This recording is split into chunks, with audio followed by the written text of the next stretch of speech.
तर मित्रांनो, घरोघरी मातीच्या चुली या मालिकेच्या येणाऱ्या 18व्या भागात आपल्याला जबरदस्त असा ट्विस्ट पाहायला मिळणार आहे. तर होतं काय, उद्याच्या भागात आपण बघतो की सुमित्रा आई जानकीला सगळा दोष देत तिला दूर ढकलते. मात्र तेवढ्याच प्रेमाने ती ऐश्वर्याला जवळ करते, कारण तिला वाटत असतं की तिच्या पोटात सारंगचं बाळ वाढतंय. आणि दुसरीकडे मात्र जानकी ऋषिकेश आणि त्यांना सांगत असते की मी आईला सगळं खरं सांगणार आहे आणि तुम्ही मला यात साथ द्यायची. मात्र ऋषिकेश अजूनही त्याच्या मतावर ठाम असतो. तो तिला म्हणतो की आईला बरं वाटावं म्हणून साराला आपण आईसमोर आणू शकत नाही, थोडा वेळ थांबावं लागेल. आणि तिसऱ्या सीन मध्ये मात्र आपल्याला दिसतं की कोणीतरी ऐश्वर्याच्या मागून येत तिच्या नाकावर रुमाल बांधतंय आणि तिला बेशुद्ध करत गाडीमध्ये लॉक करतात. आणि ज्यावेळेस तिला जाग येते ती बघते की तिला कोणीतरी गाडीमध्ये कोंडून ठेवलंय. मग मात्र ती मदतीसाठी ओरडायला लागते.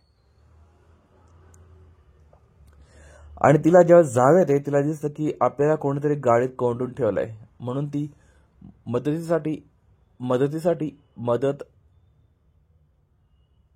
मग तिला जेव्हा जाग येते ती बघते की आपल्याला कोणीतरी गाडीत कोंडून ठेवलंय. म्हणून ती आरडाओरडा करायला लागते.